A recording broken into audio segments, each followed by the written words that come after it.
Donc bonjour à toutes et à tous, bienvenue dans ce point presse hebdomadaire du groupe parlementaire de la France Insoumise.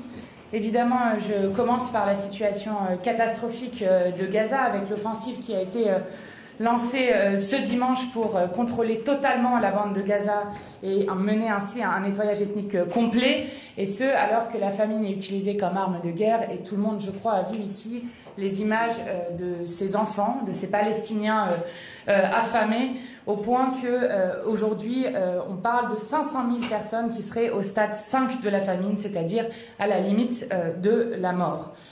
Et nous ne pouvons que déplorer le cynisme de Netanyahou lorsqu'il autorise 5 camions d'aide humanitaire à rentrer dans l'enclave après 2 mois de blocus total, ce que l'ONU décrit comme une goutte d'eau dans l'océan de malheur qui a été créé ainsi par l'extrême droite israélienne. Au point qu'aujourd'hui, il ne reste que 2 choix historiques, et ce sont des experts de l'ONU qui le disent, 2 choix historiques au pays du monde entier. Soit mettre un terme au génocide en cours, soit le voir mettre fin à la vie à Gaza. Alors que de plus en plus de voix s'élèvent contre l'extrême droite de Netanyahou, je veux redire ici fortement que les mots n'arrêtent pas un génocide et qu'il est désormais temps de poser des actes. Il faut agir, la France peut convoquer d'urgence un Conseil de sécurité de l'ONU, peut décider de sanctions à l'encontre de Netanyahou, doit décréter un embargo sur les armes, ce que nous demandons depuis des mois et des mois, doit reconnaître l'État de Palestine, et nous sommes inquiets lorsque vos collègues de la presse britannique indiquent que, contrairement à ce qui avait été indiqué par le président de la République, Emmanuel Macron penserait encore à reporter la reconnaissance de l'État de la Palestine et bien sûr suspendre l'accord d'association entre l'Union européenne et Israël.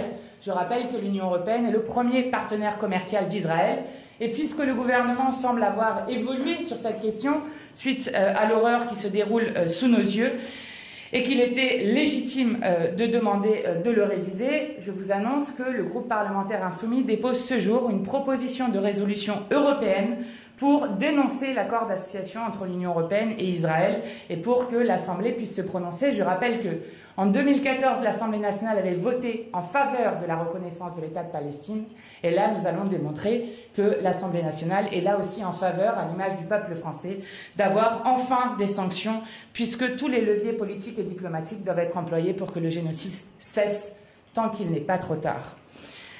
Je passe ensuite rapidement, mais je veux quand même vous rappeler que nous revenons avec Bastien Lachaud de Kanaki Nouvelle-Calédonie, avec derrière la question institutionnelle une question sociale qui est trop souvent occultée. Je rappelle que fin juin se termine normalement le chômage partiel. Pour vous imaginer ce qui s'est passé avec les événements d'il y a 1 an suite au passage en force sur le dégel du corps électoral, c'est 20% des emplois salariés du privé qui ont été détruits. C'est comme si d'un coup en Hexagone, vous aviez 5 à 6 millions de personnes qui perdaient leur emploi. Et donc fin juin, avec la fin du chômage partiel, ce sont des milliers de personnes qui vont se retrouver sans ressources et qui se rajoutent à une crise préexistante du nickel, avec notamment l'usine du Nord qui est en ce moment en arrêt, avec 1300 licenciements et donc autant de familles qui se retrouvent eux aussi dans une situation catastrophique.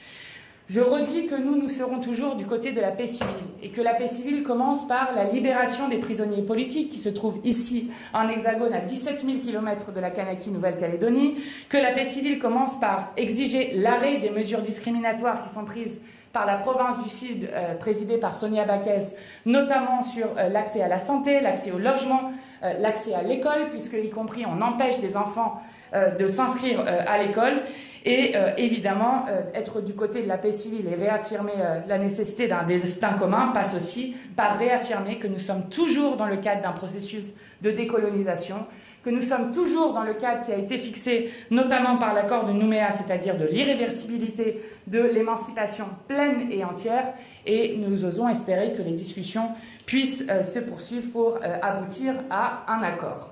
Il est donc complètement irresponsable que M. Wauquiez mette ici, en France, en jeu sa participation au gouvernement sur la question de la Kanaki Nouvelle-Calédonie. D'abord parce que cela veut dire qu'il n'a aucune mémoire historique de ce qui s'est passé dans les années 80 et du fait que nationaliser l'enjeu de la Kanaki Nouvelle-Calédonie mène toujours au pire. De même, il est irresponsable que le ministre Darmanin propose d'envoyer les détenus les plus dangereux en Guyane, faisant ressusciter l'idée d'un bagne, qui fait écho à la proposition que M. Wauquiez avait fait lui-même quelques semaines avant, d'envoyer cette fois-ci les personnes sous EQTF à Saint-Pierre et Miquelon. Je le redis ici avec force, qu'ont fait les Outre-mer pour mériter autant de mépris et un tel rapport colonial, nous le disons, cette brutalisation doit cesser. Enfin, je termine sur ce qui a fait le gros de l'actualité la semaine dernière, c'est-à-dire l'audition de François Bayrou dans la commission d'enquête sur Betaram, qui nous a à la fois sidérés et écœurés. Sidérés et écœurés d'abord dans sa légèreté et sa relativisation des violences contre les enfants, je pense notamment à ce qu'il disait sur la tape, je reprends ces mots, mais aussi sa légèreté vis-à-vis des actes pédocriminels, puisque je reprends son expression là aussi, où il parle d'adultes se choisissant comme partenaires des enfants, ce qui, je crois, est insupportable. Ensuite, il nous a sidérés par sa tentative de décrédibiliser la lanceuse d'alerte qui est Françoise Gouloum, qui est la première à avoir alerté sur les violences dans l'établissement, qui sont systémiques, comme nous le savons maintenant aujourd'hui. Mais surtout, François Bayrou, dans son audition, a confirmé qu'il avait menti à plusieurs reprises devant la représentation nationale, puisqu'il a dit dans cette audition qu'il était finalement au courant de ce qui était dans les articles de presse, etc. Et que donc la première expression qu'il avait eue devant les parlementaires pour dire qu'il n'avait connaissance d'aucun fait de violence, a fortiori sexuelle, étaient des paroles qui étaient des paroles fausses. Et je crois que le Premier ministre déshonore ainsi sa fonction, et nous continuons de penser qu'un Premier ministre qui a sciemment menti à la représentation nationale doit partir et doit démissionner. Je terminerai juste sur deux initiatives parlementaires. La première, c'est deux recours au Conseil constitutionnel que nous déposons aujourd'hui, notamment sur la proposition de loi Attal sur la justice des mineurs, mais aussi sur la proposition de loi sur les fraudes aux aides publiques. Et enfin, une initiative parlementaire qui aura lieu jeudi, coordonnée par Sarah Legrain, qui organise un colloque Culture en danger avec 3 tables rondes, la culture sacrifiée par l'État et les collectivités, une deuxième, rebâtir le service public de la culture pour toutes et tous et reconnaître le travail artistique, et enfin, face à l'extrême droitisation, riposte culturelle. Je vous invite, vous êtes toutes et tous invités à demander des précisions à Sarah Legrain et à y participer. Et je vais commencer par donner la parole à Antoine Léaumont sur notre droit de tirage de commission d'enquête. Merci Mathilde, bonjour à toutes et à tous. Nous avons effectivement, il y a maintenant près de 6 mois, utilisé notre droit de tirage de commission d'enquête pour étudier l'organisation des élections en France. Et la question du financement de la vie politique avait été posée, non pas nécessairement d'ailleurs par la France Insoumise initialement, mais par d'autres groupes politiques. Et nous avions indiqué à ce moment-là que nous souhaiterions effectivement parler de la question du financement de la vie politique. Si jamais l'ensemble des questions qui étaient déjà posées par la commission d'enquête, qui traite particulièrement aussi de la question des sondages, si l'ensemble de ces questions donc étaient traitées, ce qui a pu être fait, et nous sommes donc entrés dans la question du financement de la vie politique, avec une audition d'abord de la CNCCFP, donc la Commission nationale des comptes de campagne, qui, dans cette audition, a évoqué des cas comme celui de M. Stérin. Raison pour laquelle, non pas seulement moi, mais le président de la commission, M. Cazenave, et moi-même avons décidé de convoquer M. Stérin, qui maintenant se défile depuis plus d'1 mois, puisque nous avons commencé à essayer de l'auditionner dès le 10 avril et qu'il a fait une suite, disons, de manœuvres dilatoires pour essayer de se soustraire à son obligation de se présenter devant la représentation nationale pour être auditionné. La semaine dernière encore, nous l'avions convoqué. Il ne s'est pas présenté devant la commission d'enquête, prétextant des problèmes de sécurité. La veille pour le lendemain, problème de sécurité qui était pas très fortement défini. Néanmoins, nous avons continué à prendre langue avec M. Stérin, qui a fini par nous dire de prendre contact avec le ministère de l'Intérieur pour s'enquérir de la réalité de la menace, ce que nous avons fait. Nous avons donc contacté le ministère de l'Intérieur pour savoir d'abord quelle était la nature de la menace. Elle nous a été indiquée comme assez faible et que par ailleurs nous avons demandé au ministère de l'Intérieur sa capacité à assurer la sécurité de M. Stérin, y compris à l'extérieur de l'Assemblée nationale, puisque c'était là la question qui était posée par M. Stérin. Toutes les garanties de sécurité ont été apportées par le ministère de l'Intérieur. Toutes. Nous avons donc l'assurance que M. Stérin peut se rendre en sécurité à l'intérieur de l'Assemblée nationale et que sa sécurité peut être assurée à l'extérieur. Il n'y a donc aucune raison pour M. Sterin de ne pas se présenter devant notre commission d'enquête. J'ai entendu ce matin sur CNews, puisqu'apparemment il préfère répondre à CNews plutôt qu'à notre commission d'enquête, qu'apparemment il ne se rendrait pas à la commission. J'attends néanmoins 11 heures où nous sommes censés le recevoir. Et je pense que nous ferons un point avec le président Cazenave à l'issue de cette réunion ou non-réunion de la commission d'enquête. Peut-être est-il quelque part pas très loin d'ici et prêt à venir. Mais en tout cas, pour notre part, nous souhaitons avoir une audition en physique parce que, évidemment, ce ne sont pas les mêmes conditions d'audition en physique et en visio. Et ce n'est pas à M. Sterin, milliardaire ou pas milliardaire, de décider des formes que la représentation nationale souhaite avoir pour l'auditionner devant sa commission d'enquête. Je vous remercie. Bonjour à toutes et à tous. Je vais vous parler un petit peu des deux textes qui concernent l'accompagnement et les soins palliatifs, ainsi que du droit de l'aide à mourir. Donc l'apport du groupe La France Insoumise sur le premier texte est assez important, avec effectivement la possibilité d'un droit opposable aux soins palliatifs. C'est une victoire que nous avons eue en séance et qui a été confirmée suite à la commission, malgré la tentative du groupe Horizon de détricoter quelque chose de très important. Nous avons obtenu aussi la possibilité de ne pas avoir de dépassement d'honoraires, ainsi que le maillage géographique des maisons d'accompagnement sur tout le territoire et surtout qu'elles ne soient pas à but lucratif. Donc ce sont des choses très importantes pour nous. Sur le droit à l'aide à mourir, on a malheureusement constaté que ce qui avait été gagné par la France Insoumise en commission, c'est-à-dire au-delà de l'auto-administration, la possibilité de demander à un médecin ou un infirmier cette aide, ça a été détricoté en séance et moi je trouve ça dommage. Ensuite, effectivement, nous avons pu conserver dans le texte, dans les critères, le fameux « quelle qu'en soit la cause », dans les 5 critères, pouvoir bénéficier de l'aide à mourir si on a les 5 critères, et dans l'affection, quelle qu'en soit la cause. Et enfin, nous avons mis en débat la possibilité pour les mineurs émancipés d'accéder à l'aide à mourir, et nous avons mis aussi en débat les directives anticipées. Donc là, ça a été très intéressant parce que même si nous n'avons pas été suivis, au moins, il y a eu un débat de haute tenue sur ces sujets-là. Et il méritera, au fur et à mesure que ça va faire la navette, il y aura 4 lectures, qu'on puisse revenir et discuter pour faire avancer ces idées-là. Donc nous espérons que les 2 textes soient votés. Pourquoi ? Parce qu'ils sont intimement liés pour faire un tout très cohérent. Peut-être unique au monde, les soins palliatifs d'une part, avec un texte qui a été solidifié et qu'il permet, ce texte, de ne pas avoir des dérives qui ont été constatées dans d'autres pays sur l'aide à mourir. Voilà, donc si vous avez des questions, ce sera avec plaisir. Merci beaucoup. Aurélie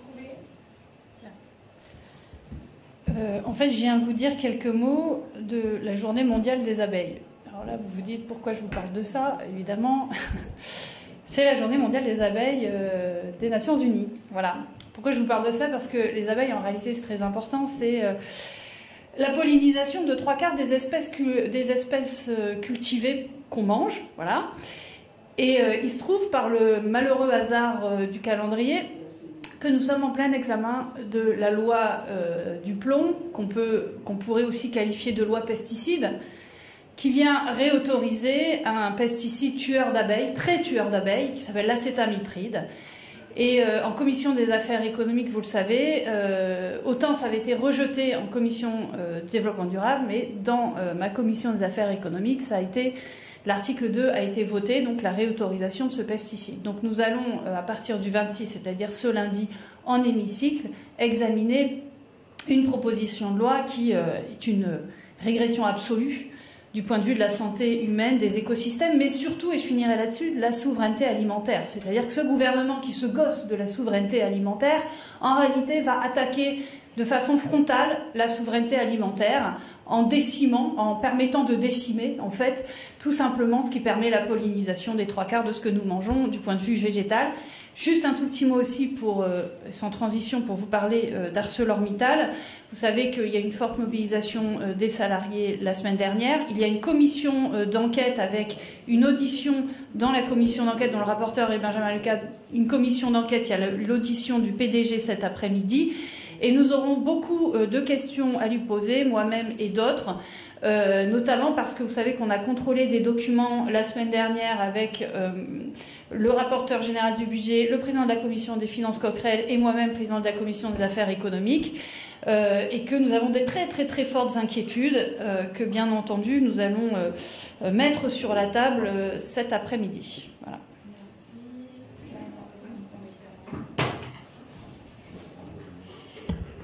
Bonjour, alors vous le savez certainement, demain arrive en commission du développement durable une proposition de loi honteuse portée par Monsieur Terlier qui vise à contourner la décision de justice du tribunal administratif de Toulouse qui a annulé l'autoroute A69 en février dernier. Donc là on nous propose tout simplement de piétiner la séparation des pouvoirs qui normalement est garantie par l'article 16 de la Déclaration des droits de l'homme et du citoyen. Je voudrais rappeler quand même que c'est l'État qui est responsable du fiasco de la 69 qu'on connaît aujourd'hui. Cette autoroute, c'est un projet qui a été pensé dans les années 90, qui double littéralement une route nationale qu'on aurait pu réaménager au prix de destruction énorme sur les écosystèmes et sur les terres agricoles. Or, dès l'automne 2022, vous avez l'autorité environnementale qui avait émis un avis très critique en disant que ce projet était anachronique, qu'il n'était pas du tout adapté à ce qu'on vit aujourd'hui. Vous avez le Conseil national pour la protection de la nature qui avait prévenu qu'il n'y avait pas d'intérêt public majeur à ce projet, autrement dit que la loi ne permettrait pas qu'on détruise autant d'espèces protégées pour réaliser cette autoroute.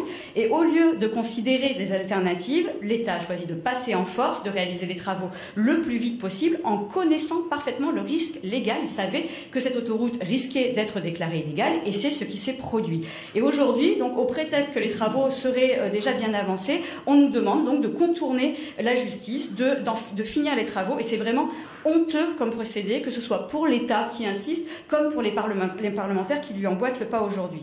Je voudrais ajouter que quand on entend l'argument du concessionnaire qui est de dire que 70% des travaux ont été déjà réalisés, ça c'est peut-être un argument qui porte à Paris, mais certainement pas quand on habite à côté. Je vous garantis qu'on est très très loin des 70% annoncés et que la plupart des dégâts qui ont été réalisés sont aujourd'hui réversibles, qu'on sait faire. Il y a des techniques de renaturation, la nature peut reprendre ses droits et dans l'urgence écologique qu'on vit aujourd'hui, c'est ce qui doit être normalement notre priorité. Je termine en disant qu'il y a de fortes chances, si elle était adoptée, que cette proposition de loi soit néanmoins retoquée derrière par le Conseil constitutionnel ou qu'elle soit déclarée inconventionnelle, ce qui achèvera de couvrir de honte donc les parlementaires qui la portent aujourd'hui ou qui la soutiendront.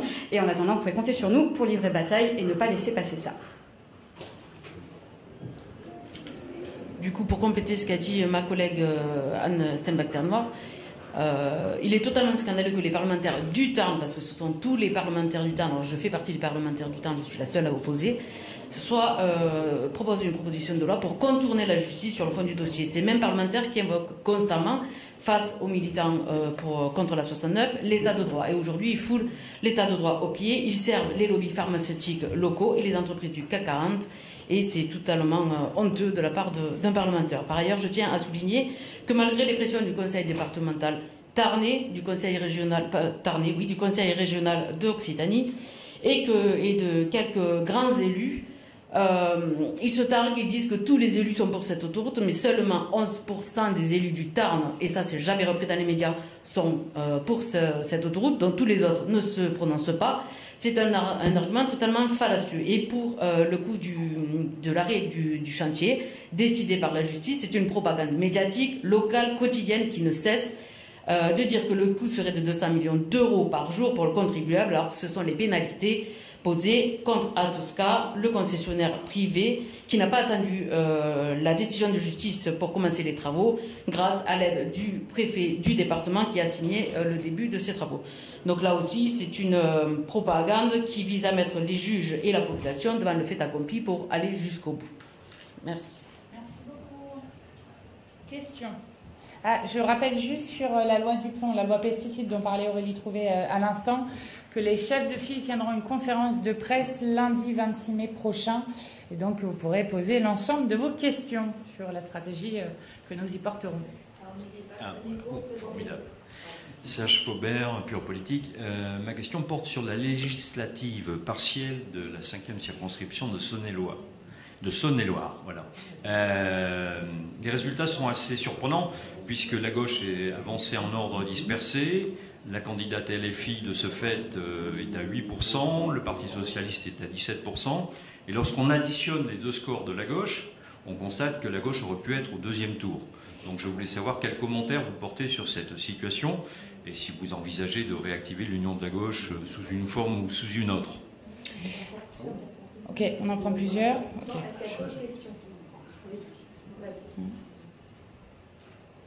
Merci. En fait, deux petites questions. La première, quand vous parlez de la Nouvelle-Calédonie, vous mettez Kanaki Nouvelle-Calédonie, donc je voudrais savoir pourquoi. Et la deuxième chose, Georges Naturel, le sénateur de Nouvelle-Calédonie, a fait une proposition de loi organique donc pour actualiser le corps électoral. Vous en pensez quoi?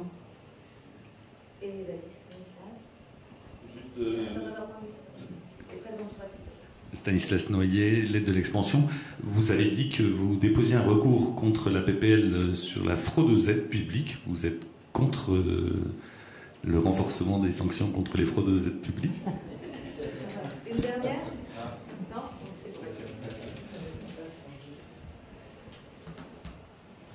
C'est bon? Ouais. Alors, sur la première question qui porte sur la partielle en Saône-et-Loire. D'abord, pour reprendre les termes que vous avez utilisés dans votre question, ce n'est pas nous qui avons désactivé l'Union de la gauche, puisque je rappelle que c'est le Parti socialiste qui, par 5 fois, en refusant de censurer le gouvernement Bayrou, conformément à l'accord et au programme qui inscrivait dès le départ que nous étions en opposition à Emmanuel Macron, qui a décidé, lui, de partir de côté et donc de rompre avec le nouveau Front populaire. Et ce, d'autant plus, si on prend la question de la Saône-et-Loire, de faire candidature à part. Or, je rappelle que dans l'accord, c'était une candidature insoumise, et ils l'ont décidé alors que le sortant était un député du Rassemblement national. Donc je crois que ceux qui sont irresponsables dans la situation, puisque vous l'avez très bien dit, si nous avions été ensemble, alors il y aurait eu une possibilité d'accéder au second tour. Ceux qui sont irresponsables se trouvent effectivement du côté du Parti socialiste. Je ne peux que le regretter, et on voit bien que nous avons eu un océan d'abstention. Et je le dis quand même parce que peut-être que c'est intéressant aussi. Il se trouve que, puisqu'on parle de résultats, de sondages, etc., il se trouve qu'aujourd'hui a été publié un sondage qui montre qu'en tenant bon sur un programme de rupture, en tenant bon sur Gaza, sur la question des retraites, sur la censure, sur Betaram, eh bien, dans les sondages, on voit que Jean-Luc Mélenchon, ou en tout cas la candidature insoumise, serait à la porte du second tour d'une élection présidentielle, et ce, bien longtemps avant 2027, donc à des niveaux très très très hauts. Donc je le dis à tous ceux qui expliqueront que c'est impossible, puisque c'est ce qu'on nous a expliqué à chaque fois, et notamment lors des législatives qui avaient été faites en juin et en juillet dernier, eh bien, nous montrerons qu'il est possible de rompre avec le monde de malheur d'Emmanuel Macron, mais aussi de battre l'extrême droite, puisque c'est l'enjeu de ces élections. Sur la deuxième question, qui est une question importante et intéressante sur pourquoi je dis Kanaki Nouvelle-Calédonie. Il se trouve que la Nouvelle-Calédonie est le nom qui a été donné au moment de la prise de possession de la Calédonie, donc est le nom colonial de la colonisation, issu de la colonisation.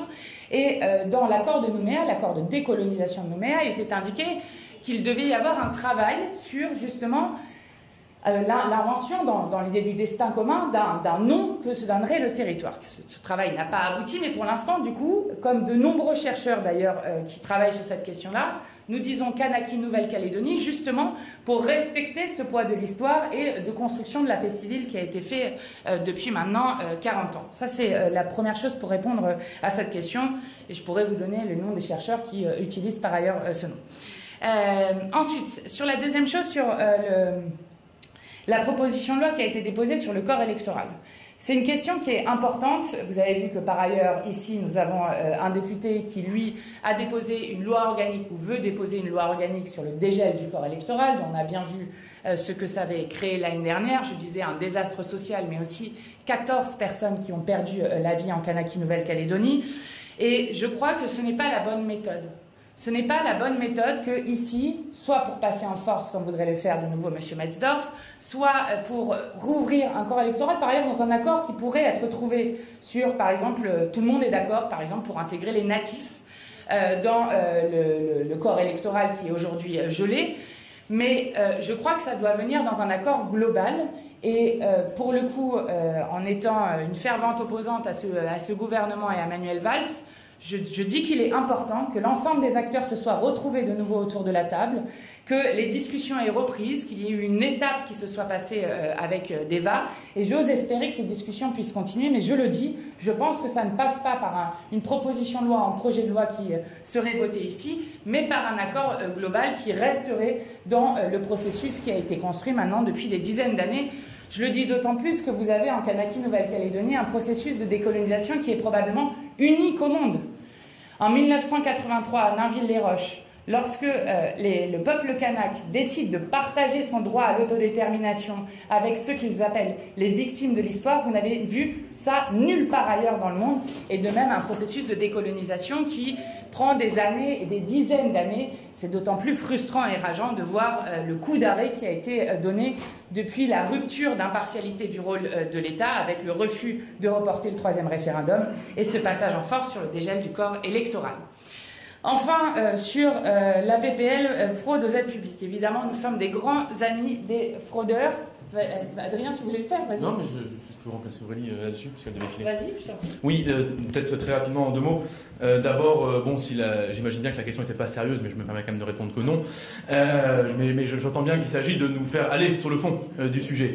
La proposition de loi, vous avez vu son nom, vous l'avez cité à l'instant, c'est une proposition qui visait à lutter contre toutes les fraudes, mais qui, en l'espèce, va se concentrer avant tout sur les plus petites, puisque par exemple les aides aux entreprises ou les exonérations de cotisations sans aucun objectif ou sans aucune vérification concrète des réalités ou contreparties n'a pas sa place dans le texte là. Donc en fait les montants les plus importants de dépenses et d'aides publiques n'existent pas. La nature du recours qu'on a fait s'appuie notamment sur des principes à valeur constitutionnelle, notamment la question du respect de la présomption d'innocence, puisque plusieurs dispositions du texte prévoient la suspension d'aide à des personnes sur la base de suspicion administrative, qui nous semble contrevenir au droit. Normalement, dès lors qu'il y a une suspicion, on vérifie si elle est avérée et ensuite on en tire les conclusions, pas dans le sens inverse. Donc premier élément.